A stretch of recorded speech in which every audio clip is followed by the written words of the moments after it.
අයිබෝවන් පුතේ අද අපි කතා කරමු නයිට්‍රික් අම්ල නිෂ්පාදනය කර්මාන්ත රසායන යටතේ.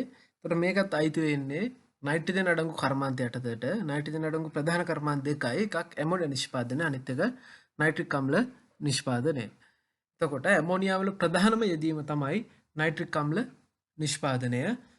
එතකොට ඇමෝනියා භාවිතා කරලා කරන ප්‍රධානම රසායනික කර්මාන්ත විදිහට අපිට නයිට්‍රික් අම්ල නිෂ්පාදනය හඳුන්වන්න පුළුවන්. අපි නයිට්‍රික් අම්ලය ඉගෙන ගන්නවා පී ගොනුවේදී.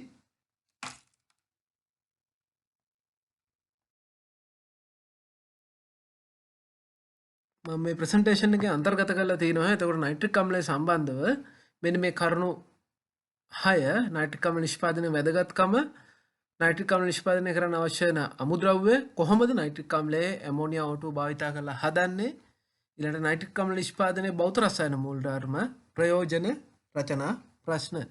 අපිත් එක්ක කලින් ඉඳන් එකතුලා ඉන්නේ දන්නවා කර්මාන්තය ඉගෙන ගනිද්දි මොන තැන් වලටද වැඩි අවධානයක් දෙන්න ඕනේ. භෞත රසායන මූලධර්ම, ප්‍රතික්‍රියා, අමුද්‍රව්‍ය, මෙන්න මේවා තමයි වැඩි අවධානයක් දීලා අපි ඉගෙන ගන්න ඕනේ, මතක තියා ගන්න ඕනේ. විභාගේ වැඩිපුර ප්‍රශ්න එන තැන් මෙන්න මේවා කර්මාන්ත රසායනයේදී. නිෂ්පාදනය වගේම තමයි පුතා නයිට්‍රික් අම්ල නිෂ්පාදනයත් නයිට්‍රික් බහුලව භාවිතා වෙන්නේ පොහොර නිෂ්පාදනයේදී. ඔයගොල්ලන්ට මේ වටපස්තර පෙරලා තිනවා 80ක් පොහොර නිෂ්පාදනය සඳහා ඇමෝනියා භාවිතා කරනවා. ඊට අමතරව අපි භාවිතා කරන කාබනික අතරමැදි හදන්න භාවිතා කරනවා. ඊළඟ අමතරව කර්මාන්තවලදී බහුවේග කර්මාන්තවලදී නයිලෝන් නිෂ්පාදනයට භාවිතා කරනවා. වෙනත් කර්මාන්තවලදී 5% වගේ නයිට්‍රික් අම්ලය භාවිතා කරනවා. ඉතින් අපි සරල වශයෙන් නයිට්‍රික් අම්ල නිෂ්පාදනය මෙතෙන්ද ඉගෙන ගන්නවා. නයිට්‍රික් කර්මාන්ත ශාලාවක් ගත්තාම ටිකක් ලොකු කර්මාන්ත ශාලාවක්. ඒ කියන්නේ සරල මූලධර්ම ටික තමයි අපි මේ පාඩමේදී කතා කරන්නේ. ඉතින් දැන් පැහැදිලි ඇති නයිට්‍රික් අම්ලයත් ඇමෝනියා වගේම බහුල වශයෙන් භාවිතා කරන්නේ කෘෂිකාර්මික කටයුතු සඳහා පොහොර නිෂ්පාදනයට සහ බහුවේග කර්මාන්ත වලට තමයි බහුල වශයෙන් නයිට්‍රික් අම්ලය භාවිතා කරන්නේ.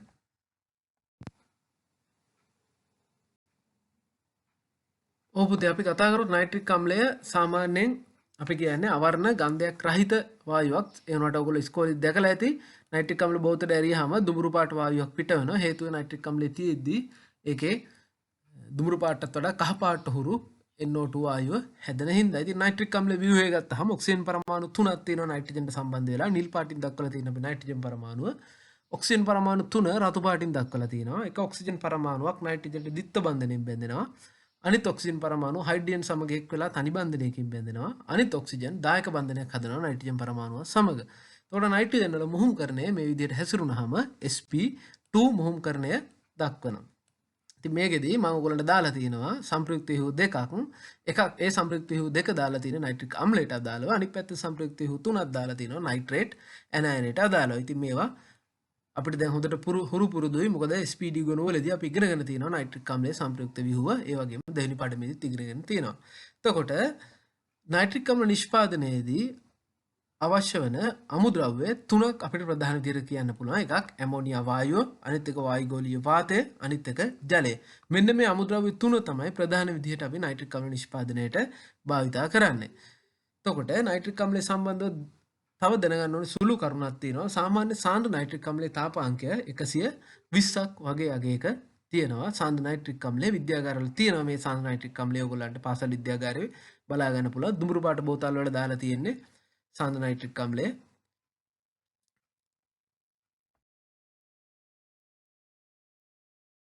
ඇමෝනියා වායුව ඔක්සිජන් වායුව භාවිතා කරලා ජලයත් භාවිතා කරලා කොහොමද නයිට්‍රික් අම්ලය හදන්නේ කියලා මේ සමීකරණ ටික ඔයගොල්ලන්ට දාලා තියෙනවා නයිට්‍රික් අම්ල සෑදීමේ පියවර ටික.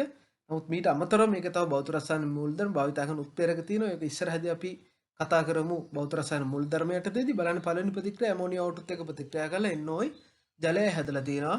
මේක තාපදායක ප්‍රතික්‍රියාවක්. දෙවෙනි ප්‍රතික්‍රියාවේදී NO2ත් එක්ක ප්‍රතික්‍රියා කරලා NO2 හදනවා. එයත් තාපදායක ප්‍රතික්‍රියාවක්. මේ NO2 ජලය දිය කරලා තියෙනවා. එතකොට ඔයගොල්ලන්ට පේනවා 100% HNO3 ලැබෙන්නේ නැහැ. සුළු ප්‍රමාණයක් NOත් ලැබෙනවා. එතකොට මේ NO කියන එක අපි අතුරු ඵලයක් විදිහට හඳුන්වනවා. HNO3 ප්‍රධාන ඵලය විදිහට එනවා. අර ලැබෙන NO2 නැවත O2ත් එක්ක ප්‍රතික්‍රියා කරලා NO2 හදනවා. එතකොට අවසාන ප්‍රතික්‍රියාවද බලා ගන්න පුළුවන් 100%කට ආසන්න සංශුද්ධතාවයෙන් යුක්ත නයිට්‍රික් අම්ලය ලැබෙනවා කියලා. බලමු කොහොමද මේ ක්‍රියාවලිය වෙන්නේ කියලා ඊළඟ පියවරවලදී. ඉතින් අපිට නයිට්‍රික් අම්ල නිෂ්පාදනය ප්‍රධාන පියවර 3ක් ඔස්සේ දක්වන්න පුළුවන්. ඒතකොට පළමු පියවරේදී මොකද්ද වෙන්නේ? ඇමෝනියා ඔක්සිකරණය වෙනවා. ප්ලැටිනම් රෝඩියම් වගේ උත්ප්‍රේරකයක් තියදී ඇමෝනියා O2ත් එක්ක ප්‍රතික්‍රියා කරලා NO ජනනය කරනවා. ඊට දෙවන කුටීරයේදී නැත්නම් දෙවන ප්‍රතික්‍රියාවේදී NO වායුව O2ත් එක්ක එකතු කරලා NO2 බවට පරිවර්තනය කරනවා.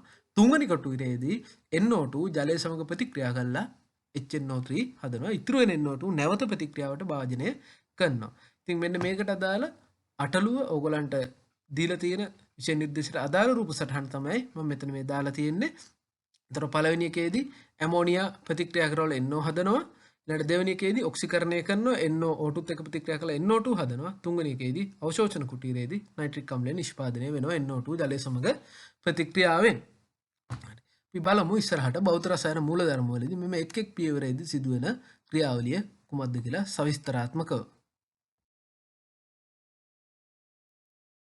මේ ස්ලයිඩ් එකේදී බලා ගන්න පුළුවන් මම ඉහත සඳහන් කරපු ප්‍රතික්‍රියා තුන. පළවෙනි එක මොකද්ද? ඇමෝනියා O2ත් එක්ක ප්‍රතික්‍රියා කරලා ප්ලැටිනම් රෝඩියම් වගේ උත්ප්‍රේරකයක් තියෙද්දී 850යි 1000යි සෙල්සියස් උෂ්ණත්වයේදී O2 වායුව සමග ප්‍රතික්‍රියා කරලා NOත් එක්ක H2O දෙනවා. මෙන්න මේකට අපි කියනවා ඇමෝනියා ඔක්සිකරණ ප්‍රතික්‍රියාව කියලා. ඊළඟට දෙවන ප්‍රතික්‍රියා කුටීරයේදී මේ අංක 2 කියලා කළු පාටින් දාලා තියෙන එකේදී NO O2ත් එක්ක ප්‍රතික්‍රියා කරලා NO2 දාලා තියෙනවා. ඒතර NO2 ලැබෙනවා. මේක අපි කියනවා NO තවදුරටත් ඔක්සිකරණය කරනවා NO2 බවට. මොකද NO ධන 2 තියෙන්නේ NO2 ධන 4 තියෙන්නේ. තුන්වෙනි පියවරේදී NO2 ජලය සමග ප්‍රතික්‍රියා කිරීම නැත්නම් අපි කියන මේක ද්‍රාවණ කරනවා. එතකොට නයිට්‍රික් අම්ලය නිෂ්පාදනය වෙනවා.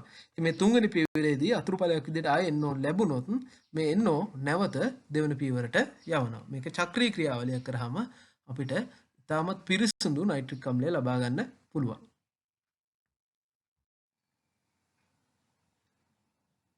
පුතේ අපි දැන් බලමු නයිට්‍රික් අම්ල නිෂ්පාදනයේ භෞත රසායන මූලධර්ම. එතකොට අපි මුලින්ම කරන්නේ ඇමෝනියා ලබා ගන්න. මෙතන පිරිසිදු ඇමෝනියා ලබා ගන්න ඕනේ. දුවිලි හා ජල වාෂ්ප ඉවත් කරලා වායුගෝලීය වාතය යොදාගෙන ඇමෝනියා ඔක්සිකරණය කරන්න හදන්නේ. ඒකින්ද පිරිසිදු ඇමෝනියා ලබා ගන්නවා. ඒතර අපි දන්නවා සාමාන්‍ය වායුගෝලයේ 78ක් ඇමෝනියා N2 වායුව තියෙනවා. O2 21ක් තියෙනවා. එතකොට මේකෙන් හේබර් ක්‍රමයේ භාවිත කරලා කැමති නම් ඇමෝනියා හදා ගන්න පුළුවන්. මෙන්න මේ ලබාගත් ඇමෝනියා O2ත් එක්ක 1:9 දර වශයෙන් 1:9 O2 ප්‍රමාණය වැඩි වුණාට කමන්නේ මොකද එතකොට සියලුම ඇමෝනියා ටික NO බවට පරිවර්තනය කරගන්න පුළුවන් 1:9 අනුපාතය අවම 1:9ක් තියෙන්න ඕනේ අනුපාතේ උෂ්ණත්වය 800-850යි මෙන්න මේ උෂ්ණත්වයකදී ප්‍රතික්‍රියා කරන්න සැලසුවාම ඇමෝනියා ටික NO වායු බවට පත් වෙනවා පොඩි ප්‍රමාණයක් නෙමෙයි 97ක වගේ ඉහළ ඵලදාවක් ලබා ගන්න පුළුවන් මේ ප්‍රතික්‍රියාව තාපදායකයි මතකන ප්‍රතික්‍රියාව තාපදායකයි මෙන්න මේ ප්‍රතික්‍රියාවදී 97ක වගේ හොඳ ඉහළ ඵලදාවක් ලබා ගන්න පුළුවන්. ඉතින් ප්‍රතික්‍රියාව තාපදායක වුණාට ලේචැට්ලි මූලධර්මය අනුව උෂ්ණත්වය අඩු කරොත් ඉහළ ඵලදාවක් ලබා ගන්න පුළුවන්. නමුත් අපි දැන් දන්නවා චාලක රසායන විද්‍යාවට අනුව අඩු උෂ්ණත්ව ප්‍රතික්‍රියාවට හිතකර වෙන්නේ නැහැ. ඒකින්ද 800-850 වගේ ප්‍රශස්ත උෂ්ණත්වයක් පවත්වා ගන්නවා. ඉතින් මෙන්න මේ ප්‍රතික්‍රියාවට විෂම ಜಾති උත්ප්‍රේරකයක් විදිහට ප්ලැටිනම්ුයි රෝඩියම්ුයි භාවිතා කරනවා. ප්ලැටිනම් සහ රෝඩියම් භාවිතා කරනවා. මේ ප්ලැටිනම් රෝඩියම් විෂම ಜಾති උත්ප්‍රේරණ ක්‍රියාවලිය වුණාම අධිශෝෂණය වෙලා කලින් සඳහන් කරපු ක්‍රමයටම NO බවට පරිවර්තනය වෙනවා. NO වායුව සෙල්සියස් 150 විතර සිසිල් කරනවා. මොකද දෙවෙනි ප්‍රතික්‍රියාවේදී NO වායුව O2ත් එක්ක ප්‍රතික්‍රියා කරලා NO2 බවට ඔක්සිකරණය කරන්න ඕනේ. මේ NO2 බවට ඔක්සිකරණය කරද්දී මේ ප්‍රතික්‍රියාව තාප අවශෝෂකයි. ඒක නිසා අපි NO වායුව 150ට වගේ සිසිල් කරනවා. ඊට පස්සේ මේ ලැබෙන NO වායුව NO2 බවට පරිවර්තන වුණාට පස්සේ ලැබෙන NO2 වායුව ජලයත් එක්ක ප්‍රතික්‍රියා කරනවා. නිකන් මේ ප්‍රතික්‍රියාව කරවන්නේ ප්‍රතිප්‍රවාහ මූලධර්මයට අනුව. ප්‍රතිප්‍රවාහ මූලධර්මය කියන්නේ දල වශයෙන් ගත්තොත් එහෙම සරලව මෙහෙම හිතන්න. එක්කෙනෙක් වම් පැත්තෙන් ඉඳන් එනවා අනිත් එක්කෙනා දකුණු පැත්තෙන් ඉඳන් එනවා. ඒතර මූණට මූණ හම්බ වෙනවා. ඒතර මේක හොඳට මිශ්‍ර වෙනවා. හරි? ඒතර හිතන්න ජල එක පැත්තෙන් එනවා NO2 වායුව අනිත් පැත්තෙන් එනවා. එකම පැත්තෙන් නෙමෙයි. දෙන්න දෙපැත්තෙන් දාන්න. ඒතර හොඳට එකිනෙක කෙනා මිශ්‍ර වෙනවා. මෙන්න මේක තමයි සරලව ගත්තොත් ප්‍රතිප්‍රවාහ මූලධර්මය කියලා අපි හඳුන්වන්නේ. එතකොට මෙතෙන්දී NO2 වායුව ජලයත් එක්ක ප්‍රතික්‍රියා කරාම HNO3 ලැබෙනවා. සාමාන්‍යයෙන් ලැබෙන ඒ අවස්ථාවේදී 50%ක් 60ක් අතර ප්‍රමාණයක්. අමතරව මම කිව්වා අතුරු ඵලයක් විදිහට NO2 වායුවත් ලැබෙනවා. NO වායුවත් ලැබෙනවා. මෙම ලැබෙන NO වායුව නැවත අපි යවනවා දෙවන ප්‍රතික්‍රියා කුටීරයට. මේ NO වායුව දෙවන ප්‍රතික්‍රියා කුටීරයේදී නැවත O2ත් එක්ක ප්‍රතික්‍රියා කරලා NO2 හදනවා. මේ NO2 නැවත යවනවා අපි ජලය හරහා. අන්න එතෙන්දී අපිට 96ක් වගේ ඉහළ ඵලදාවකින් නයිට්‍රික් අම්ලය ලබා ගන්න පුළුවන්. නයිට්‍රික් අම්ල නිෂ්පාදනය නිකන් සාරාංශයක් වශයෙන් අරගෙන තොර මොකද්ද කරේ? ඇමෝනියා ගත්තා O2ත් එක්ක 1:9 අනුපාතයට ප්‍රතික්‍රියා අවම වශයෙන් 1:9 අනුපාතයෙන් ප්‍රතික්‍රියා කරා. ප්ලැටිනම් රෝඩියම් විසම ජාති උත්ප්‍රේරණය තිබ්බ. ප්‍රතික්‍රියාව තාපදායකයි. මේ තාපදායක ප්‍රතික්‍රියාවේදී ලැබෙනවා අපිට 97ක වගේ NO ඵලදාවක්.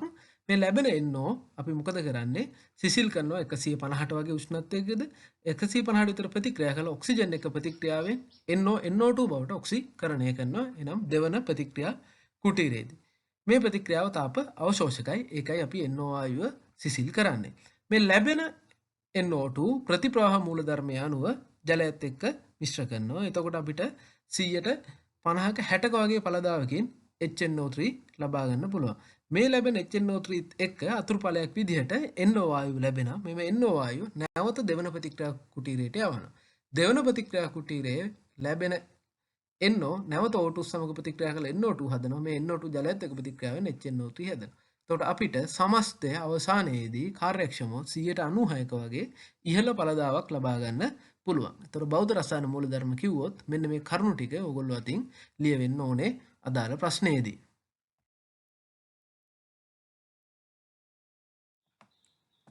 අපි බලමු පුතේ මොනවද නයිට්‍රික් අම්ලයේ ප්‍රයෝජන. ප්‍රධාන දේ තමයි පොහොර නිෂ්පාදනයේට.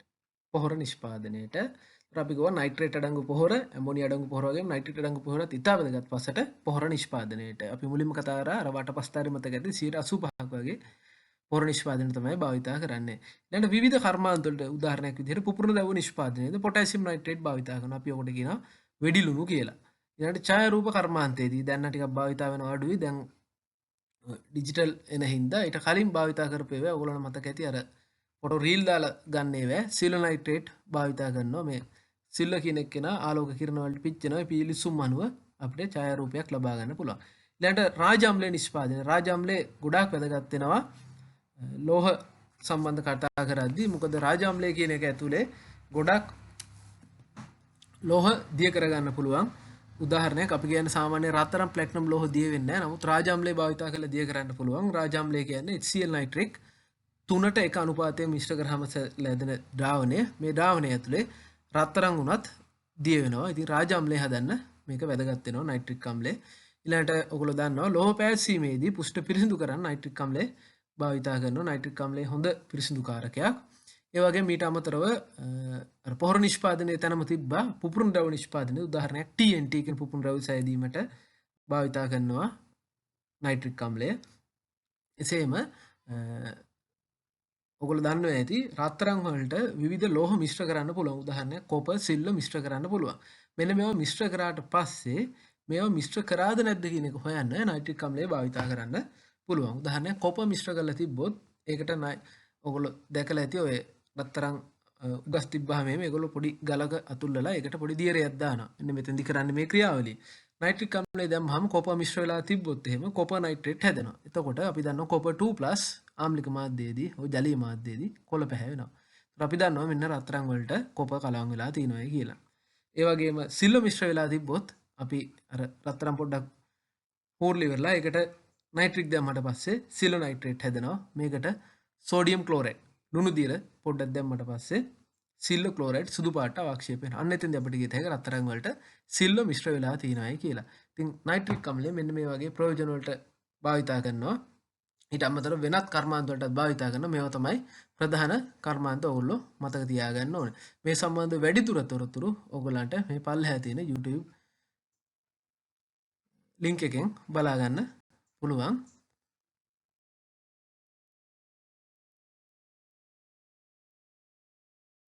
ඔව් පුතේ ඉතින් නයිට්‍රික් අම්ල නිෂ්පාදනය සම්බන්ධව A level විෂය නිර්දේශයට අදාළ විෂය කරුණු ටික ওই ටික තමයි. ඉතින් ඕගොල්ලන්ට මම අර හැමදාම කියනවා වගේ මේක බලලා ෂෝට් නෝට් එක හදාගෙන ඊළඟට පාස් පේපර් ස්ටික් කරලා ඊළඟට වෙන සර්ලාගේ හැරි වෙන පොත්පත් වල හරි තියෙන ප්‍රශ්න ටික කරන්න. ඒ වගේ මොඩල් පේපර් වල තියෙන ඒවා කරන්න. ප්‍රසිද්ධ පාසල් වල අපි කියන්නේ ඒ ටර්ම් ටෙස්ට් පේපර්ස් වල තියෙන මේ කර්මාන්ත රසායනයට අදාළ ප්‍රශ්න ටික කරන්න. දැන් ඔයගොල්ලන්ට නයිට්‍රජන් අඩංගු යටතේ නයිට්‍රික් අම්ලය ඇමෝනියා නිෂ්පාදනය දෙකම කරන්න පුළුවන්. මොනවා හෝ ගැටලුවක් තියෙනවා නම් මේ සම්බන්ධ හෝ ප්‍රශ්න වල එන ගැටලුවක් තියෙනවා නම් මේ පහත දීලා තියෙන ඔයගොල්ලන්ට පේන මේ වීඩියෝ එකේ පේන කන්ටැක්ට් වලින් මාව සම්බන්ධ කරගන්න පුළුවන්. නම් බැරි වුණොත් ඔය WhatsApp Viber numbers වලින් හරි නැත්නම් කෝල් එකක් දුන්නා ගැටලුවක් නැහැ. Tamanට අවශ්‍ය ප්‍රශ්න නැත්නම් මේ වීඩියෝ එකට කමෙන්ට් එකක් හරි දාන්න. එතකොට මම අවශ්‍ය කරන පිළිතුරු ලබා දෙන්නම්. එහෙනම් හොඳට මේ නයිට්‍රික් අම්ල නිෂ්පාදනය ඉගෙනගෙන විභාගයට හොඳට උත්තර ලියලා ඉහළ ප්‍රතිඵලයකට යන්න හැකියාව ලැබේවා කියලා ප්‍රාර්ථනා කරනවා.